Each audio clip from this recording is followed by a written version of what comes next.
Hey, thanks for joining us, Marcus. Dude, thanks for having me. I'm going to get straight into it. FruitFX has been described as one guitarist dream coming true and a company that really wants to make effects for everyone. How did your experience playing and touring with your band Standards lead to, I guess, you starting FruitFX? And what gaps in the pedal world were you trying to fill with that ethos? Totally. Well, when I started Standards, I didn't have that much gear. Like I was pretty broke. So once I got into playing a lot more like technical, you could say prog, math rock, whatever music, a lot of guys that I was meeting, they had really high-end gear. So, they were the ones that are all over, quad cortex, all the modeling, really high-end guitars.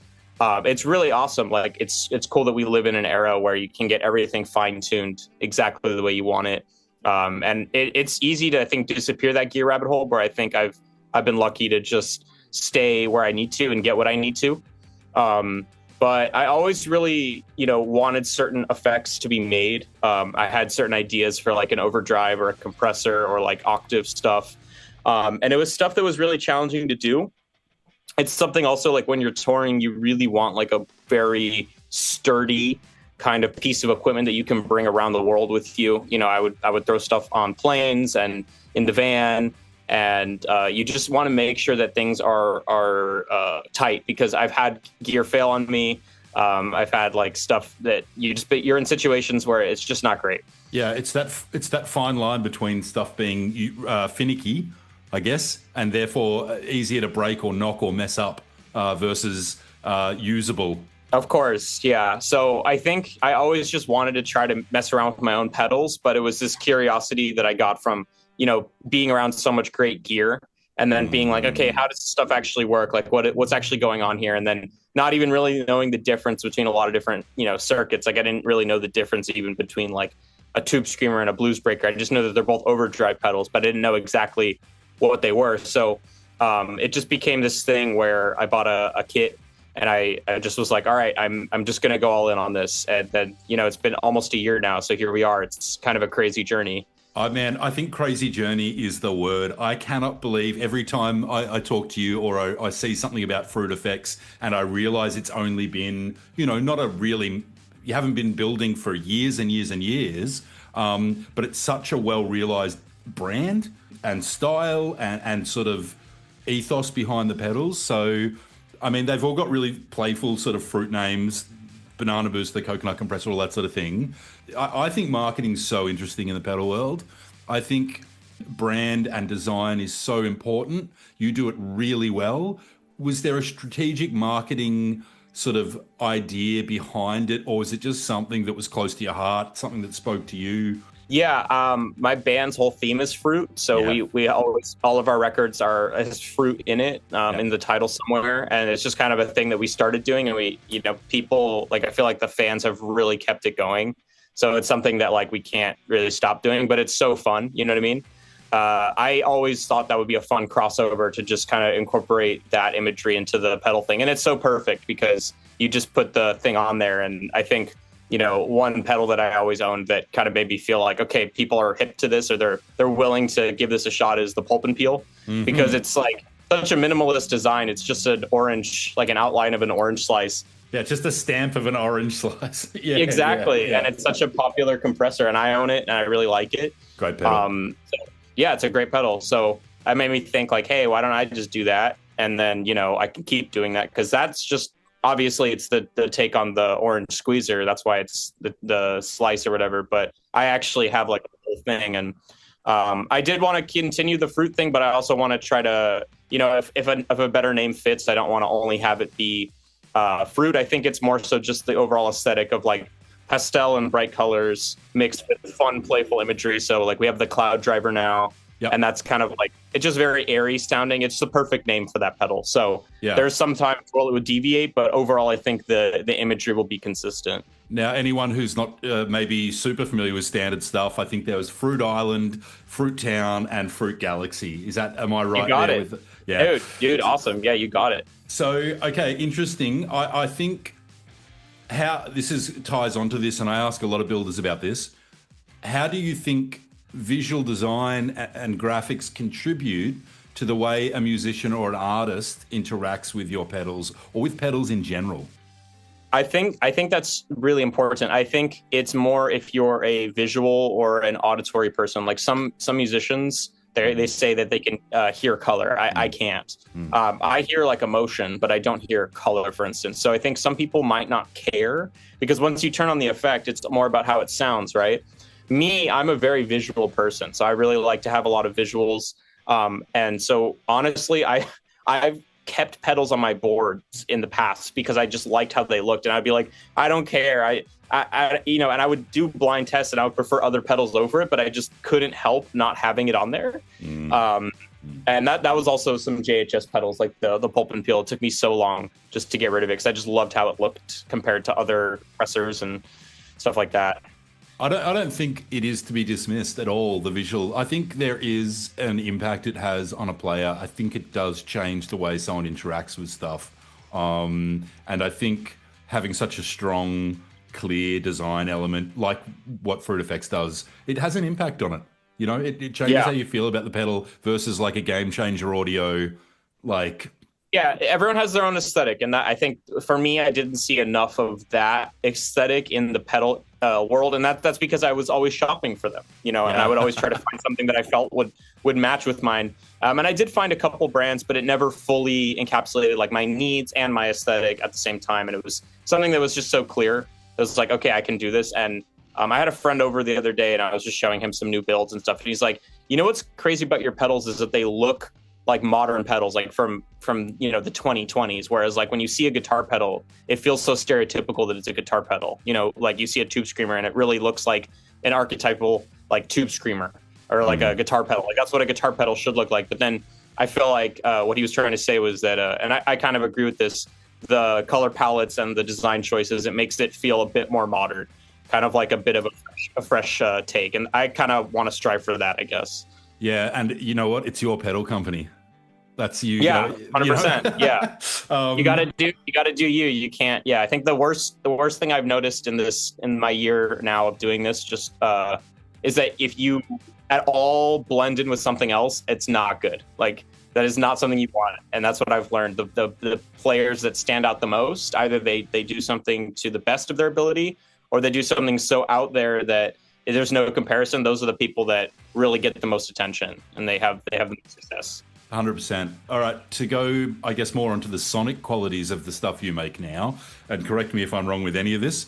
You grew up in Long Beach, you studied guitar performance at CalArts, I think, and you earned your master's in music production at Berkeley. I'm curious how that sort of formal training in music, did that influence the final features that you wanted to include in your first batch of pedals that you built, the first foray into FruitFX? Totally, yeah. I mean, with the guitar performance, I would say that's just in terms of how I feel like I can push a pedal to a point where I'm like, okay, this is responding the way I want, and I know kind of what to look for in performance. So it's something that it's so clear for me to feel because I know what to do to push the pedal to that point. Not saying that you need to go to music school to do that, but if I'm looking to achieve, for instance, with the Cloud Drivers, our first overdrive, the pedal is built for transients. So like having a fast slew rate, being able to process transients really quickly, that was something that was important to me, and I knew how to like push that and just be like, okay, let's play, let's shoot out some pedals, let's see like how quick these transients are actually processing, right? And then the Berkeley thing, like I originally wanted to just go into production because I thought like, okay, I have this band, maybe I'll transition to having like a studio or something, and I'll have like, produce bands and stuff. I still kind of do that stuff, but I think what it really taught me was like how much you can do by just listening with your ears, not really looking at graphs and charts and stuff, EQ, whatever, oscilloscopes. Like it's really important to be able to know like a rig and being able to just listen to your stuff through that rig and be like, okay, how is this gonna work in a band setting? How is this gonna work on like a minute detail, all this stuff. So I've really got, I think, my ears dialed at this point. Not that I can't go further with it, but I feel very confident when I make a pedal and I plug in and I can instantly tell. I feel like I'm like, okay, this is either really good, this is really bad. and I need to like fix this, you know? So that's part of it. I feel like you've really nailed it with the new pedal, with the overdrive. You've sort of walking that line of it being approachable, really approachable as an overdrive, which I think every overdrive pedal should be, but you haven't sacrificed versatility. How did you walk that line with it? Oh, dude, it was a nightmare because everything is trial and error in this kind of, I feel like, at least for me now, I feel like if you're like a Brian Wampler or you're like a Josh Scott, you probably have a lot of experience and you're like, I know how to start and how to do this, all this stuff. So like originally I thought like, what if you just have a guitar overdrive with like a clean blend? And I thought like, oh, that would be probably something that's good, right? Because I didn't see it a lot. And then, you know, I would get prototypes in and I'd be like, this is pretty boring. Like it's just your guitar signal, you know, cleaned up or whatever. Or it's really blended. And then I'm like, what's even the point of having this feature? Because you can just buy a blender. You know, there's like a lot of pedals out there that do this already. So there was a lot of ideas that I had, and then shooting them down, like being able to just be super critical. I think that's what got me through to the end result, which I'm very happy with. But there were like 4 or 5 iterations of it before. And every time I just had to be like, no, it's not good enough. Like, it's really not good enough. So I think the thing that really tipped it for me was like focusing on the transients, on the processing, and then just like playing and building more. Just like, I think overdrive is one of those things that it's so hard to get something that's really good because there's so many overdrive pedals. It's so, I think of it as it's so easy to get something really average. Yes, yeah, and that's the thing. I built so many different. Like I would do, I just ordered like I would design like a TS-808 and then just order it in bulk and then build clones, or I would build blues breakers, or I would just build all these different classics, and then I would start modding them, and then I would say like, okay, like what is this actually doing to the pedal or whatever. And I guess the thing that I noticed was like the clarity with a lot of overdrives, because essentially what it's based on is the blues breaker. I don't think that's game changing, like a pedal company coming out with a blues breaker. But I think once I finished it, it was so unrecognizable. And I was like, yeah, this is definitely a blues breaker. But if you plug them both in, the player is going to feel the difference. I think that's the most important thing, is like, is the person who bought it actually going to notice? Because I think with overdrives, it's really hard for a second or third party to listen and be like, oh, I can really hear the difference here. But the player feeling more confident and feeling like they're achieving their sound, that was something that when I finished it, I was like, this is really great. So just being able to be a very clear sounding overdrive, process transients well, and then the clear knob, which it does something that I hadn't really seen up until this point. And it's something that's kind of subtle, but I definitely can tell. I don't know if I've seen other people kind of hit me back saying that they can tell. Some people saying that it's more subtle. But essentially, it just lets more clean signal into the clipping stage, because I'm not sure how familiar you are with like blues breaker topology, but like famous thing about it is it lets a bunch of clean signal into the clipping stage, but there is a resistor there, so it stops some of the clean signal from going in. So I was just like, well, what if that's just a control, and then you can just control how much clean signal goes in? So I was like, dude, like I thought it would be kind of whatever.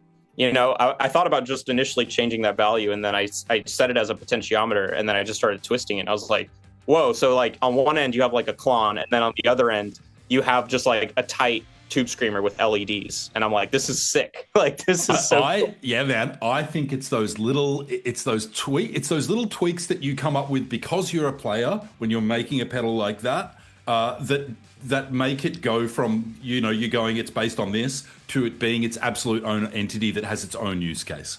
Totally. So yeah, that was something where once I got all the pieces together, and then it's the same thing like you're saying, like I don't want to put out a pedal that it just does one thing. I think that's a cool thing. Like if a pedal does one thing and it does it really well, that's awesome. Yeah. But for me, it was also just like, I think we were talking before we started recording, like the economy now is just it's so in flux. I feel like nobody should own a pedal that just does one thing. It's like, all right, at least, you know, it's got to be recession proof.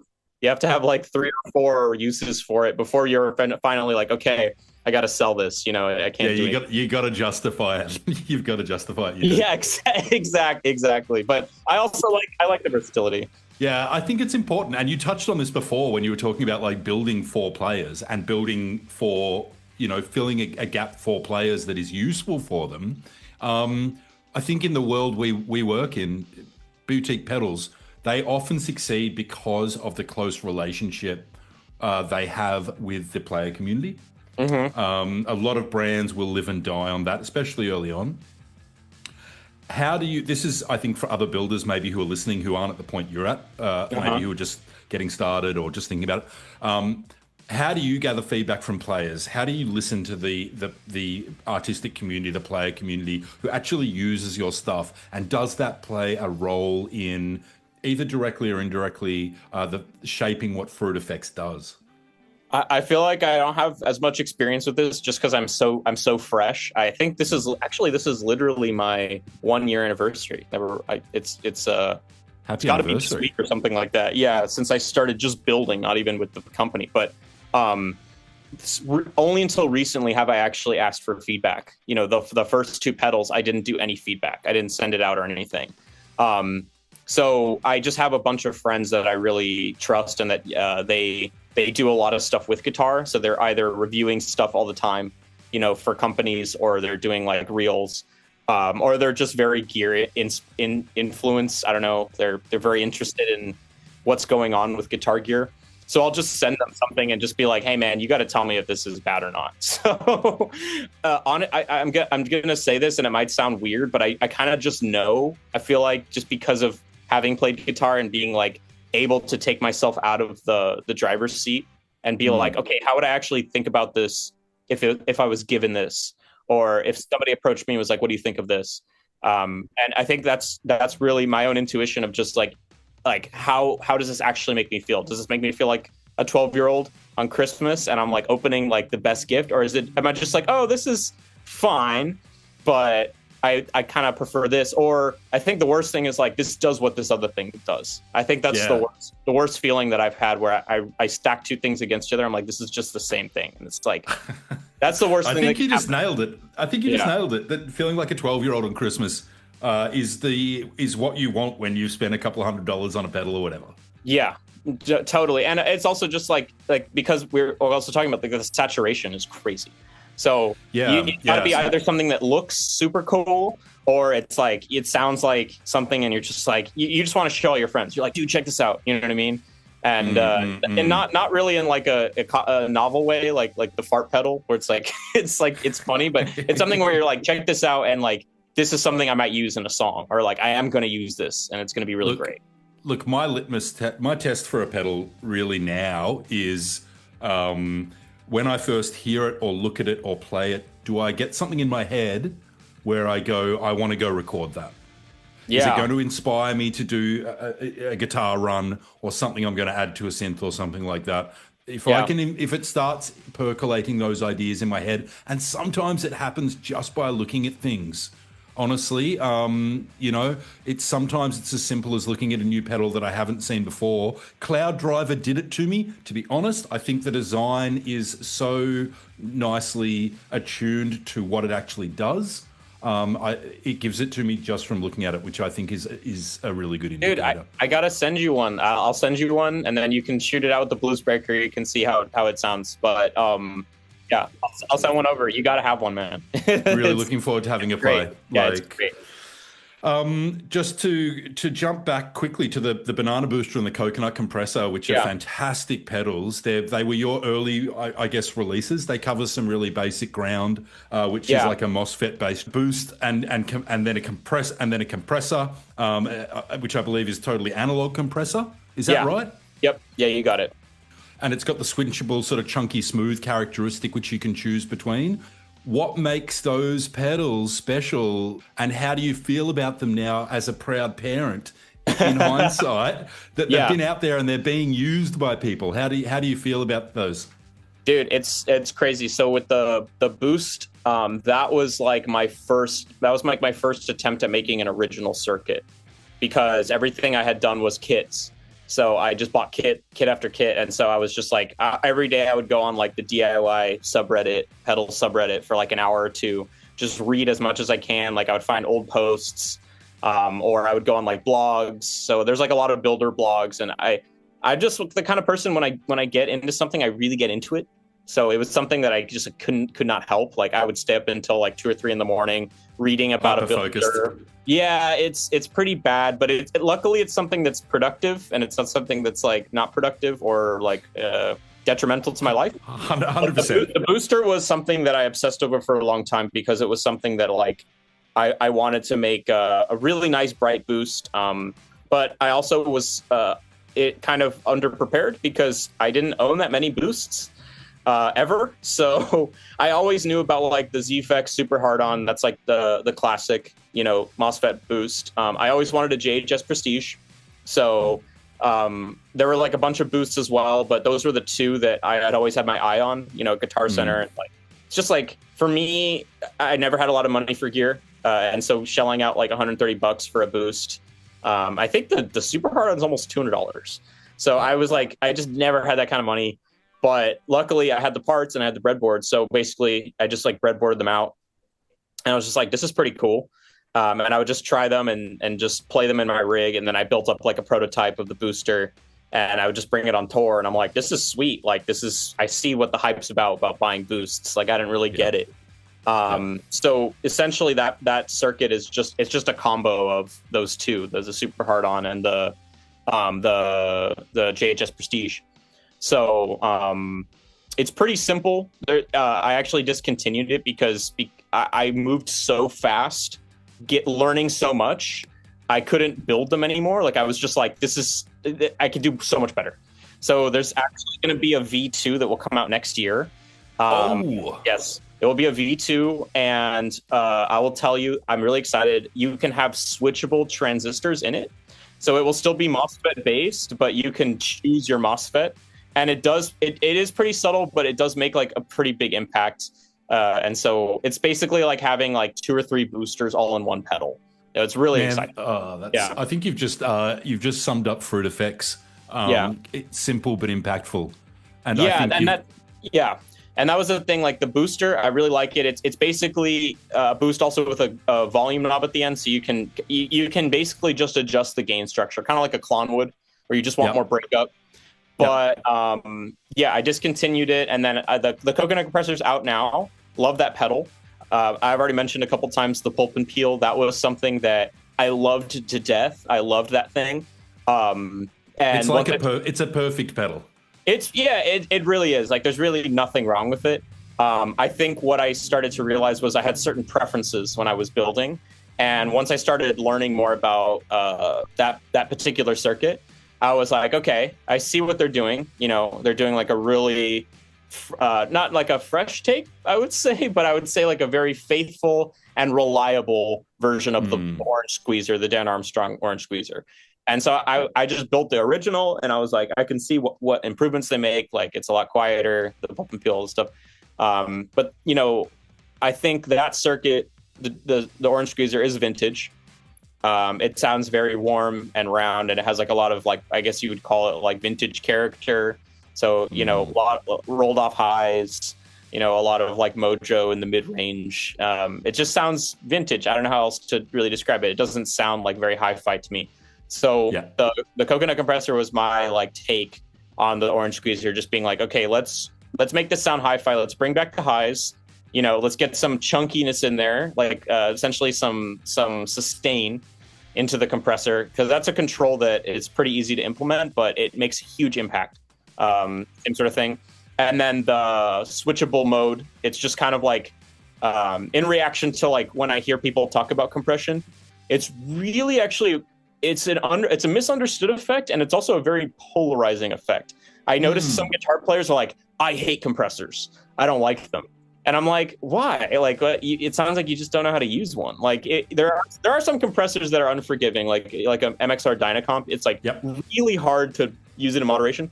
That's using a compressor as an effect, though. Yeah, I feel like that pedal is, exactly. But it's something that I've seen. It's weird. People have like weird opinions about it, and so I was like, if I just put like a smooth switch on here, it's like a compressor that it's on, and you'll tell if you turn it off. But if you turn it on, it's not going to be polarizing. It's going to be like something that no one is going to complain about this. I can't see a single person complaining if you have this option. So you can have the obvious option or you can have the not obvious option. And it's like, just pick one of the two, because I think that's also where people get, I think it's a masked deflection of like, I don't understand this effect, and so I'm just going to hate on it.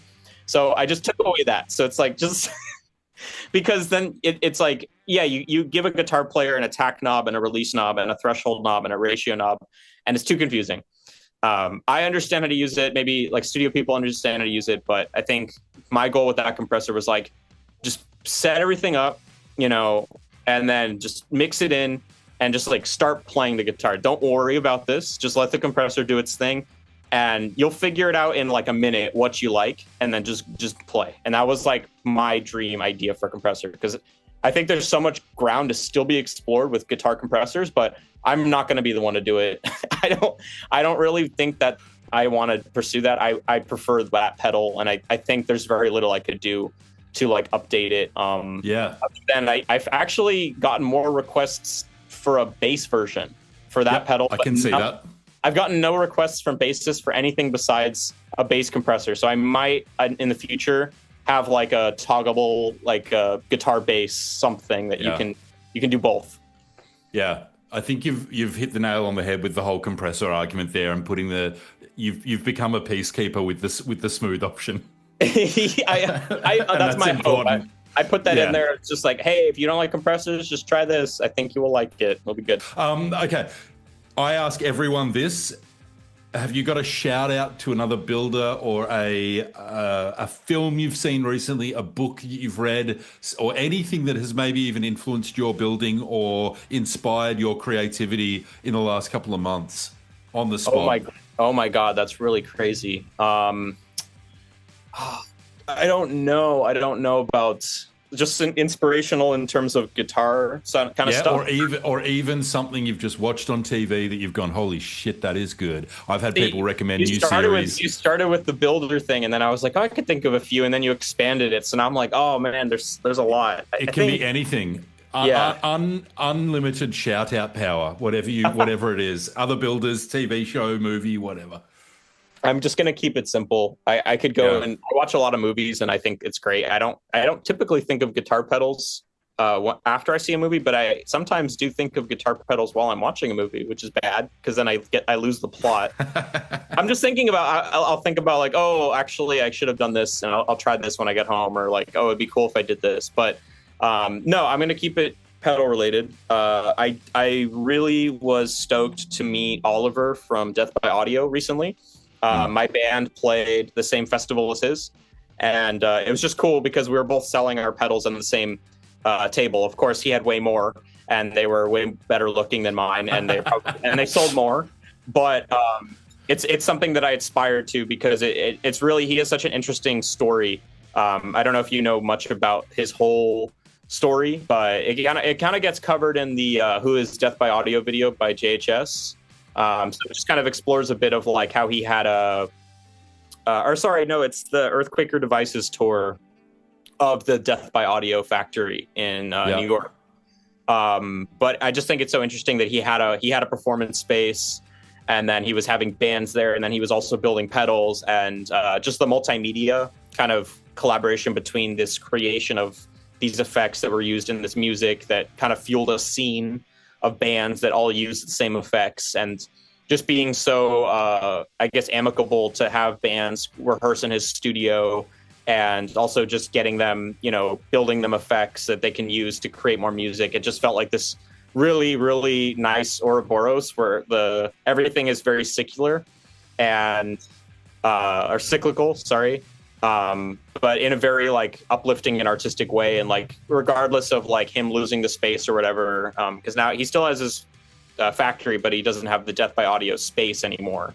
Yeah, which was that like crazy rehearsal, art, performance, display, build space, wasn't it?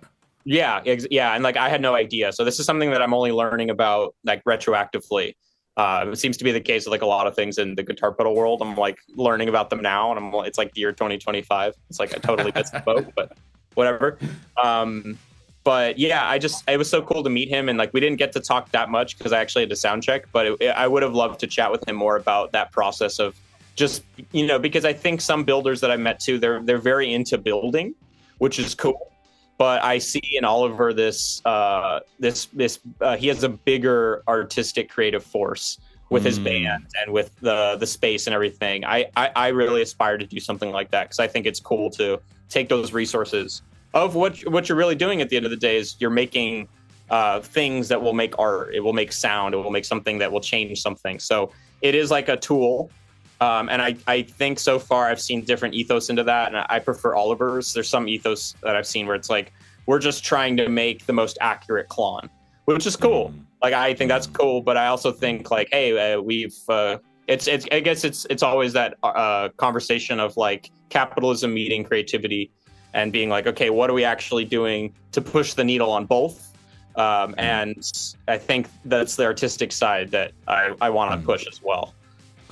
Yeah, I think that's so important. You've really summed that up well. At the end of the day, everything we do is in the support of people making art.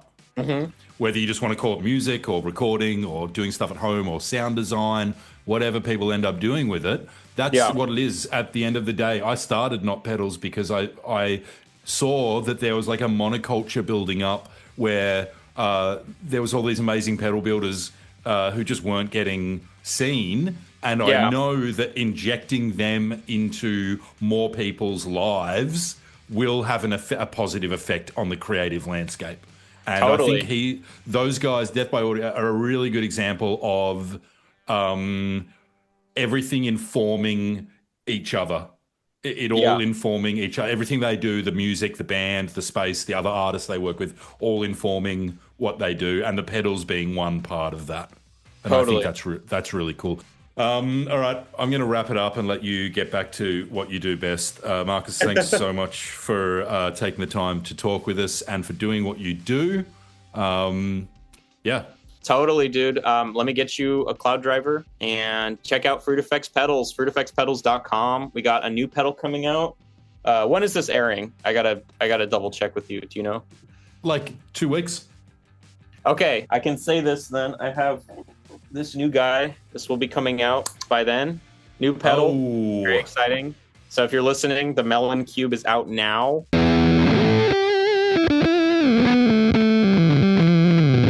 It's a pulse width modulator, so it's a very intense digital fuzz, and there's a lot of controllable parameters, kind of similar to like the fuzz face. So it sounds very different than that, but it is very unique, very interesting. So you can check it out at fruitfxpedals.com. Can't wait. I love what you're doing. We'll put some links and in the outro we'll talk more about where you can get your hands on FruitFX and view what they're building. I'm really excited to see what you guys do in the future, Marcus. Thanks so much for joining us. Yeah, thank you, dude. Awesome. All right, peace. See you soon, man. That was great.